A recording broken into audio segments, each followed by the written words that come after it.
When David Cameron had something to say about austerity last November, namely that it was going to be, in his words, permanent, he chose to say it amidst the gilt and gold of the Lord Mayor's banquet at the Guildhall in the heart of the City of London.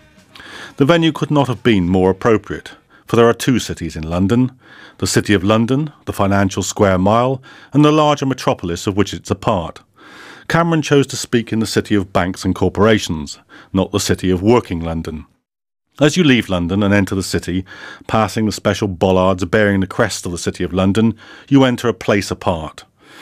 This city has its own police force, its own laws, and a special seat in the House of Commons occupied by the Remembrancer, whose job, and a £5 million a year office, is charged with the task of ensuring that the interests of the city are not damaged by the careless acts of elected representatives.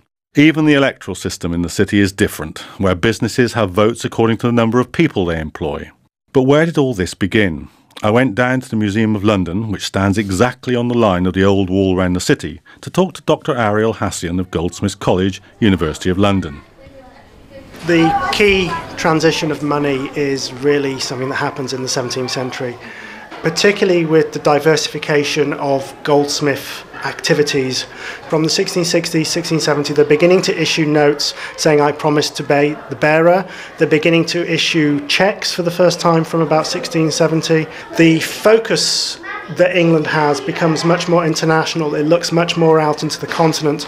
And William of Orange needs British finance to fund his wars against Louis XIV. Money is always the sinews of war, and what he needs is extensive amounts of income to be able to fight those wars. So he needs to centralise the debt into a public national bank, and we get this with the formation of what becomes the Bank of England in 1694.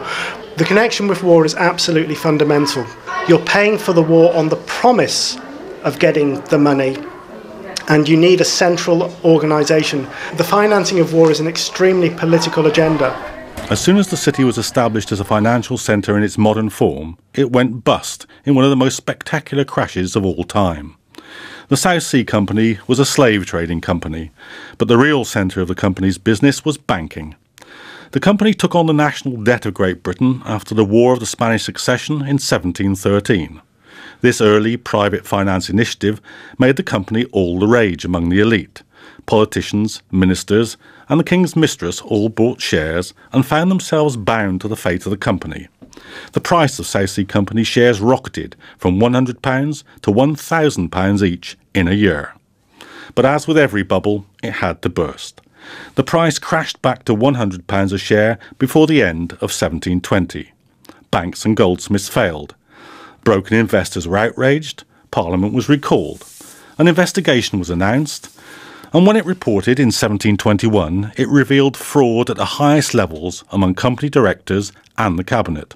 The Chancellor of the Exchequer, the Postmaster General, the Southern Secretary, Lord Stanhope and Sunderland were all implicated. Ministers were impeached and the Lord Chancellor imprisoned. If there's been any change in subsequent crashes, it's that the penalties for the rich have tended to be less severe. But the links between the City and Parliament are as strong as ever. Some 68 MPs and Lords have controlling interests or directorships in corporations linked to tax havens. At a time when privatisation of the NHS is being debated, over 75 MPs have business interests directly linked to private pharmaceutical firms. I talked to Oxford professor Danny Dorling about the effect of having a powerful financial sector so hermetically sealed from the society of which it is a part. You can see the spreading out to Canary Wharf and so on, and the buildings rising up there, and the areas very nearby where the people who work in Canary Wharf will not live. But there's also another hidden city which is towards Mayfair, where all you get to see are brass plaques on the wall, because they don't need to advertise themselves. These are the hedge funds that only operate for the extremely wealthy. The kind of decamping of the poor from London is now becoming widespread. It was originally the city area and the areas immediately around the City of London that this first happened to. Now we're seeing the pushing out and the eviction of a much wider group of people, partly purely for market forces. You know, the average house price in London is heading over £500,000, and that's changing who can be there. The other thing it's very important to say about London, and what's so different to London to the rest of Europe, is that London has a couple of thousand bankers who are earning over $1 million a year, whereas the next highest is less than 200 in the whole of Germany. I mean, this really is a very, very odd situation. London is one of the most unequal cities in the world. The average wealth of the top 10% of Londoners is over £1 million compared to a meagre £3,500 for the poorest 10%, a wealth multiple of over 270. But not all the rich live in the City of London. Perhaps they commute from Elbridge in Surrey, population 131,000, where property is now worth as much as the entire residential assets of the City of Glasgow, population 600,000. Or perhaps they don't actually live in the UK at all.